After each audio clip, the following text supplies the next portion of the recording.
Are we headed for a soft landing, or are we headed for a recession? What does that look like in 2024? What will define our economic success or failure in the near future? Those are all good questions. Let's see if we can come up with some answers. Hey folks, and welcome back to The Mortgage Farmer.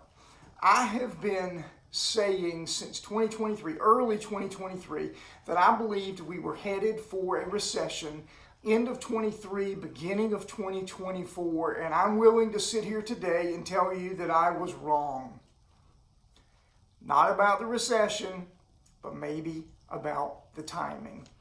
I don't believe that the recession is going to appear in end of 2023 or maybe even early 2024, but I am still just as confident today. And by the way, today we're talking about end of January 2024. I'm just as confident today that I believe that the signs are there for us to kind of fall down into a recession, and we're going to talk about that here in this video coming up. Come on with me and let's explore some of the reasons that I see that I think that recession that we have been battling and fighting with is probably closer than we had thought it might be, despite what some of the national economists are saying. Come on, let's talk about it. How many of you remember the dot-com bubble? On March 10th, 2000, the dot-com craze, like that reality TV show that you may have seen called Dr. Pimple Popper, the bubble burst. In a very short span, in 2000 and early 2001, the NASDAQ, the Dow, and many of the other financial indices lost 78% of their value.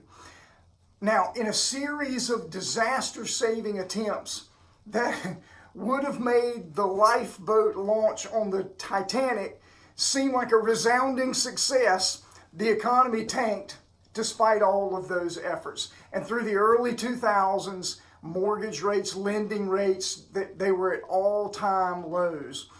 And with nearly free borrowing costs, or nothing in this world is free, borrowing costs, lending rates at very close to zero, the economy took off, and we forgot about the greed of big business that led to the enormous and unjustifiable growth of stocks.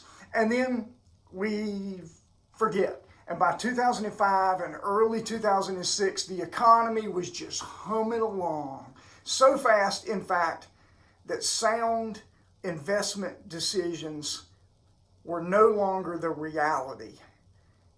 The housing market can never fail, remember? The housing market can never fail, and real estate is the way to untold wealth. That's what we were being told. There was even a president that shared that the platform that this president was presenting was that everyone in America should be a homeowner. That's a noble cause, and I actually agree with the premise that we should create a situation where everyone can become a homeowner. But that's different. It's a little bit different way of looking. Anyway, let's don't get caught up in that. A short time later, 2006, 2007, we hit a time that was called the subprime implosion. You guys remember that? The financial world birthed a term that affectionately became known as, remember this one? Too big to fail. We have to protect these large financial institutions at all cost because they have been noble and they have been diligent in looking after themselves. So because of that diligent effort on their part, we should come to their rescue. Well, tongue-in-cheek, of course, because there wasn't a lot of diligence going on with those financial institutions. Anyway, it's a whole other thing. It's kind of funny. It's as if in this era, the people of, or the industry of 2006-07 looked at the dot-com folks and said, hold my beer, watch this. Movies were created that at another time would have been called fiction. They were so unbelievable, and yet they were true. Markets tanked, and literally thousands of financial institutions failed. As quickly as the subprime arena was created, their doors were shuttered and it was over. And then we now have that famous month of March in 2020 when, well, we all remember what happened in March of 2020. That wasn't an economic situation that created it, but nonetheless, there were economic ramifications from what happened there. This new craze was created of remote work. No one wanted to go into the office for fear of getting sick by being around other people, so remote work came into being. And it was a neat idea. Instead of wasting an hour or more every day commuting back and forth, you just slip on a robe and your slippers and you make that commute from the kitchen to the dining room or your home office to begin the day. Let's pin that discussion for a minute. We're going to come back to that. But don't worry, we're coming back. So, with the shuttering of our economy due to COVID, and in a matter of weeks, the economy began to falter. And the powers that be, side note, I fully understand that we were in unprecedented times, and the powers in control were doing everything that they could, that they felt was the right thing to help keep the economy from teetering and falling off a cliff. I get that. But here we go. They did what they've always done, and they propped up the economy by giving hundreds of billions of dollars to all types of business. They even gave them to consumers. You guys remember that check that came in the mail to every human being in the United States that was an adult? You would get a check, I believe it was $600 for an individual, $1,200 for a family. I may not have that exactly right, but you remember what I'm talking about. Basically, they were giving the money out, billions and billions of dollars, big business, small business, retail, food, automotive, everybody was getting it. So that staggered economy, if you can think of maybe a heavyweight fight where that punch was landed and the economy staggered because of what happened with COVID, was immediately injected with hundreds of billions of dollars in the hopes that the economy would get back on its feet. And boy, did it get back on its feet. Inflation began racing ahead. Employment was gaining so fast that there was not enough supply to handle. Now remember, we're still in, we're in it now, COVID, but we were still in this COVID situation where there was a lot of people that simply chose to leave the workforce. But those that wanted to get back in the workforce were being recruited and sought after like it had never happened before. Employment was gaining. There was not enough supply to handle it. And off we go into a 2-year period that, once again, the powers that be, they had opened up that spigot. I might even call it a fire hose. But they had opened that thing up to stimulate the economy, and now somebody was over there turning it just as hard as they could to try to turn it off. But they turned it off probably too late, but boy, did they turn it off. Now, remember that pin that I mentioned a minute ago? Well, let's come back to that conversation about remote work and how it impacts the overall economy. Come on, let's talk about it. So remote work had become a thing, but when it became possible for employees to return back to the office, they didn't want to.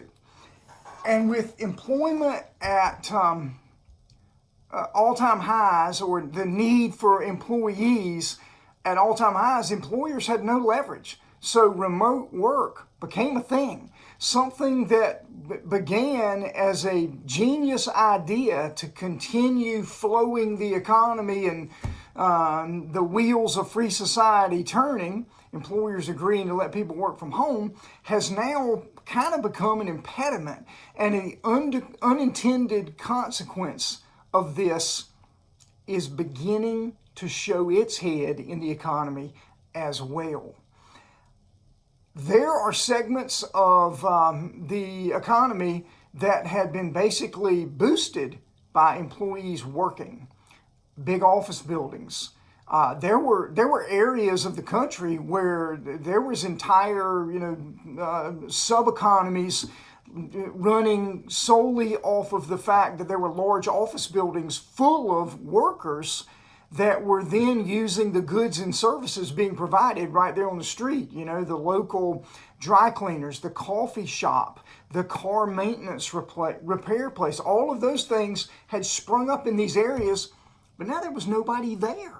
And we were beginning to see that there was a problem with that. Whole office communities dried up. There's malls that have closed, and there are office buildings that are sitting vacant. So here we are, it's January of 2024, and we've seen the statistics that do not bode well for commercial real estate.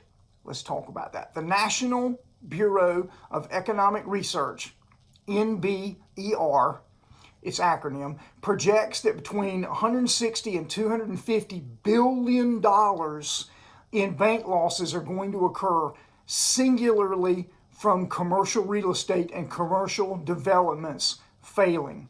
The NBER notes that as much as 14% of all commercial property is already in a situation of negative equity. If you will go back real quickly to 2006, 2007, one of the problems that caused all of those foreclosures for residential lending was the fact that values of homes were a fraction of what they were when a consumer purchased them, and they were making business decisions about their home.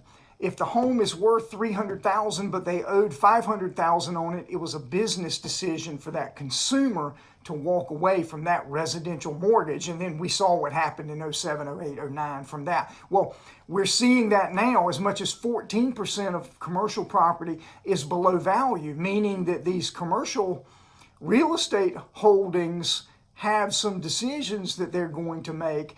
And the NBER is predicting that as much as 20% of all commercial real estate could default. Now, let's not get hung up on the 14 or the 20 as much as the real dilemma that's going on.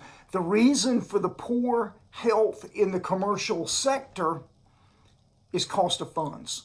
What it's costing to borrow to obtain commercial real estate, borrowing rates. The real kicker is that with falling rates being seen as a kind of a panacea, the trouble is that the remedy for it may not arrive in time to cure the illness that's going on, meaning commercial real estate that's in distress. So what would happen to the economy if 14% of commercial ventures fail? Well, to coin a phrase from the 2013 TV series, I think it was called Mad Max or something like that. Not great, Bob. Not great. Okay, I don't believe the Fed has even considered the impact that the pandemic was going to have on commercial real estate. Commercial real estate is not a person. We're dealing with entities and institutions, and maybe they just didn't think about it. Maybe they did. I don't know.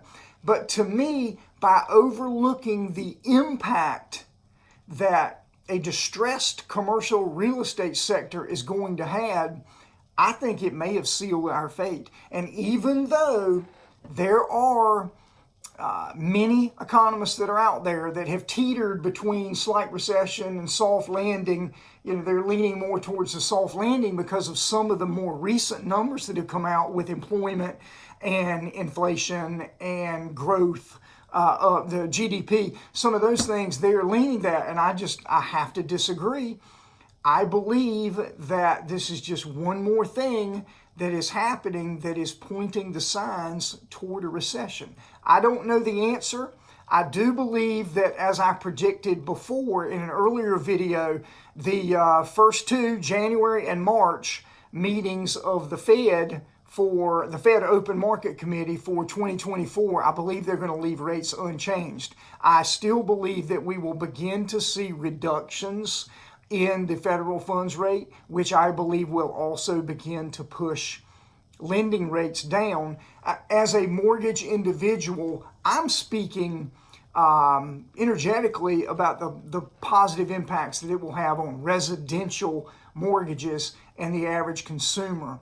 But lowering the federal funds rate will also have a positive impact on commercial real estate, because everyone that borrows, whether it's a real person or whether it's an entity or an institution or even government, borrowing it impacts everyone when the cost of funds go up or down accordingly. I hope that you find some value in this video. I will stress again, don't take me too seriously, because I don't take myself that seriously.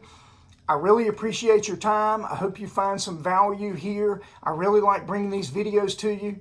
Please hit that subscribe button and come on back and join us next time on The Mortgage Farmer.